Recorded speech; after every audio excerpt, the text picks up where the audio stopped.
Barang siapa melaksanakan sholat sunnah 12 rakaat fi yaumin wal lailatin, sehari semalam, bunyalahu bihinna, maka dibangunkan baginya baitun fil jannah, sebuah istana di surga. Bismillahirrahmanirrahim. Assalamualaikum warahmatullahi wabarakatuh. Alhamdulillahirabbil alamin. Alhamdulillah teman-temanku sekalian, kita bisa berjumpa lagi dalam pembelajaran jarak jauh. Kali ini kita akan belajar melanjutkan pelajaran agama Islam, melanjutkan pekan-pekan yang lalu. Kalau pekan yang lalu kita belajar tentang akidah, tentang mengenal Allah dengan sifat-sifatnya, sifat 20 wajib bagi Allah dan sifat mustahil bagi Allah. Kali ini kita masuk ke pembelajaran fikih, yaitu fikih sholat terutama. Kita akan mempelajari tentang sholat, macam-macam sholat sunnah.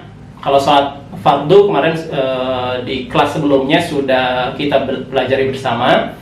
Kita masuk ke pelajaran sholat sunnah, macam-macam sholat sunnah yang maktur, yang disyariatkan oleh Allah Subhanahu Wa Taala dan biasa dilakukan oleh Rasulullah Sallallahu Alaihi Wasallam.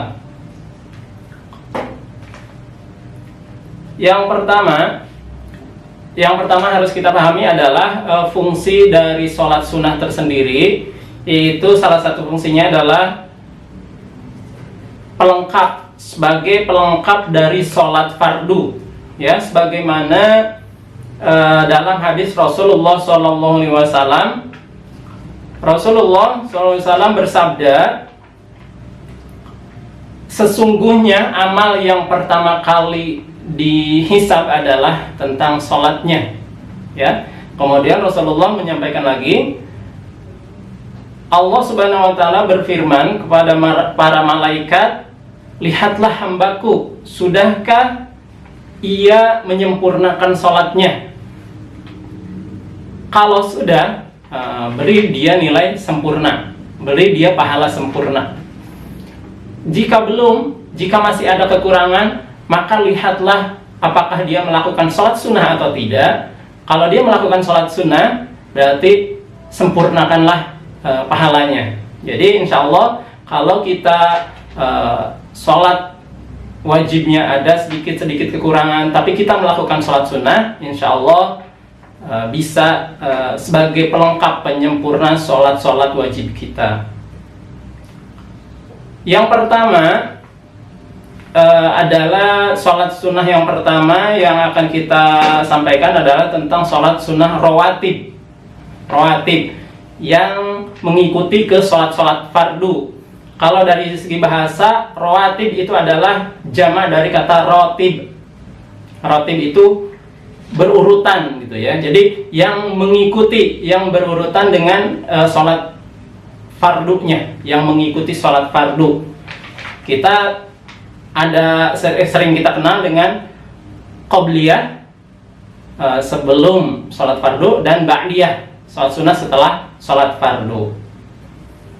Nah, apa saja hadis Rasulullah SAW dari Ummu Habibah. Ummu Habibah ini istrinya Rasulullah SAW yang bernama Romlah bintu Abu Sufyan, putrinya Abu Sufyan.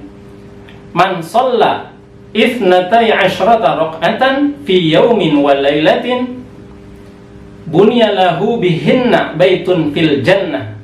Barang siapa melaksanakan sholat sunnah 12 rakaat fi yaumin wal lailatin, sehari semalam, bunyalahu bihinna, maka dibangunkan baginya baitun fil jannah, sebuah istana di surga. Masya Allah, mudah-mudahan kita bisa melaksanakannya dengan baik ya.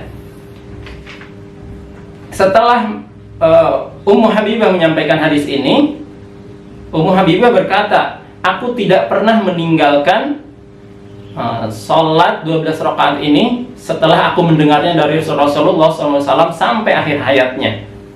Ya, begitupun ketika Ummu Habibah disampaikan lagi ke para sahabatnya. Para sahabat juga seperti itu. Aku tidak pernah meninggalkan 12 rakaat ini setelah Ummu Habibah menceritakannya kepada kami gitu. Jadi ini menunjukkan bahwa generasi para sahabat adalah generasi terbaik ya. Sesuai dengan sabda Rasulullah SAW, generasi terbaik adalah generasiku dan generasi para sahabat dan generasi setelahnya, yaitu tabi'in dan tabi'un tabi'in. Apa saja 12 rakaat itu? Yang pertama adalah 2 rakaat sebelum subuh, ya, atau sebelum sholat fajar. 4 rakaat sebelum zuhur, 2 rakaat setelah zuhur, 2 rakaat setelah maghrib, dan 2 rakaat setelah isya. Jadi yang lainnya 2 rakaat, 2 rakaat. Nah, kalau yang sebelum zuhur 4 rakaat. Nah, yang 4 rakaat apakah boleh dikerjakan langsung 4 rakaat atau dua-duanya boleh ya. Jadi boleh dilakukan 2 rakaat, 2 rakaat atau 4 rakaat sekaligus. Kalau 4 rakaat berarti tidak ada tahiyat awal. Jadi rakaat 1 sampai 3 itu langsung berdiri, rakaat keempat baru tasyahud akhir. Atau boleh 2 rakaat, 2 rakaat, berarti 2 rakaat salam, 2 rakaat salam, boleh juga dilakukan ya. Kalau yang sebelum salat berarti qabliyah tadi. Kalau yang setelahnya ba'diyah. Ya. Yang kedua adalah salat sunnah yang ma'thur, yang disyariatkan adalah salat duha. Ya, sebagaimana teman-teman di sini sering ya ketika di sekolah, ketika jam istirahat melakukannya salat duha, dan ketika sekarang belajar di rumah jangan sampai dilupakan, tetap salat duha ya di sela-sela kesibukan di pagi hari, pagi sampai siang itu tetap melakukan salat duha. Ya. Apa saja keutamaan salat duha ini? Sebagaimana disampaikan dalam hadis Nabi bahwa salat duha itu menggantikan tugas sedekah seluruh persendian. Jadi setiap ruas tulang persendian ini itu dianjurkan untuk bersedekah. Ya, sebagaimana hadis Nabi, pada pagi hari diharuskan bagi setiap persendian di antara kalian untuk bersedekah. Setiap bacaan tasbih, subhanallah, bisa dihitung sebagai sedekah. Setiap bacaan tahmid, alhamdulillah, bisa sebagai sedekah. Setiap bacaan tahlil, la ilaha illallah, bisa sebagai sedekah. Setiap bacaan takbir, Allahu Akbar, bisa sebagai sedekah. Begitu juga amar ma'ruf nahi munkar. Kalau amar ma'ruf itu berarti mengajak kebaikan, nahi munkar melarang keburukan, ya, bisa sebagai sedekah. Nah, semua tugas itu bisa digantikan oleh 2 rakaat salat duha. Luar biasa kan? Jadi pahala salat duha ini bisa menggantikan tugas seluruh persendian untuk bersedekah gitu. Luar biasa. Ya. Yang kedua, keutamaan salat duha ini adalah salah satu wasiat Nabi.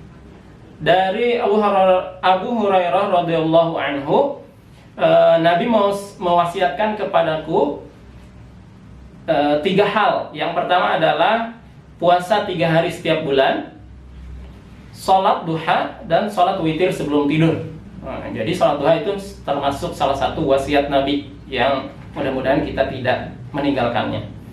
Yang ketiga adalah pahala haji dan umrah yang sempurna. Jadi kalau kita belum ada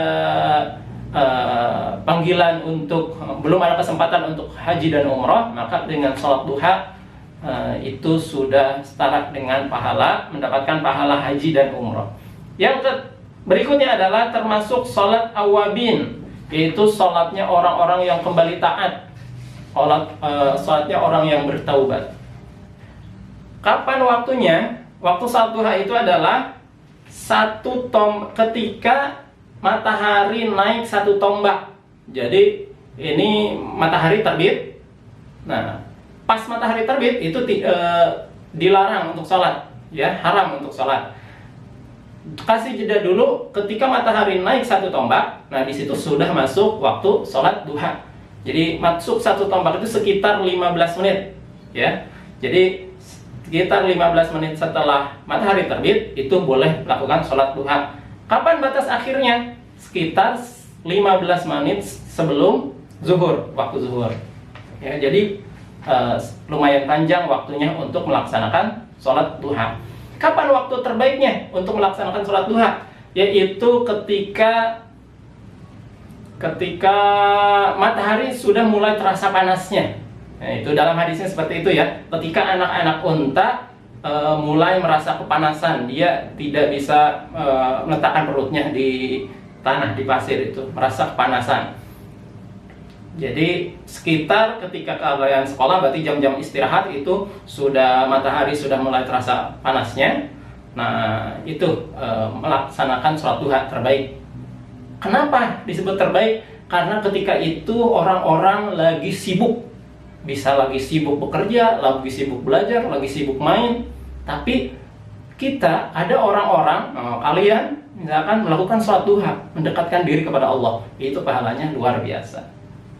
Ya, atau ketika orang lagi istirahat, kecapean istirahat, kita sholat duha, luar biasa ya, pahalanya yang terbaik. Berapa jumlah rakaatnya? Minimal 2 rakaat, maksimalnya nggak terbatas, boleh ya. Jadi mau 8 rakaat boleh, ya, minimal 2 rakaat. Nah, apa yang harus dilakukan setelah sholat duha? Berdoa. Ada yang menyebutkan doa minta rezeki katanya. Tapi doa yang dianjurkan, yang lebih sahih adalah doa yang diajarkan oleh Nabi, Allahumma gfirli wa tub alayya innaka antat tawwabur rahim. Itu ya, doa setelah sholat duha. Kemudian apa? Surat pendek yang dibaca itu nggak ada keharusan apakah harus sholat surat wadduha. Enggak seharusnya. Mau surat setelah Al-Fatihah, mau surat Ad-Duha boleh. Mau surat yang lain boleh. Apalagi kalian yang sedang menghafal surat-surat baru, surat pendek, boleh sambil murojaah, sambil menghafal, itu boleh ya. Surat-surat pendek. Jangan Ad-Duha lagi, jangan An-Nas lagi ya, tapi boleh ya surat yang lainnya. Baik, itu aja mungkin yang Pak Saiful sampaikan. Mudah-mudahan kita semua bisa melaksanakan sholat-sholat sunnah ini dengan istiqomah. Nanti sholat-sholat sunnah yang lainnya kita bahas untuk pertemuan berikutnya ya. Ada sholat tahajud, witir, sholat id, sholat gerhana, dan banyak lagi ya. Mudah-mudahan bermanfaat. Wallahu a'lam bishawab. Billahi taufiq wal hidayah. Wassalamualaikum warahmatullahi wabarakatuh.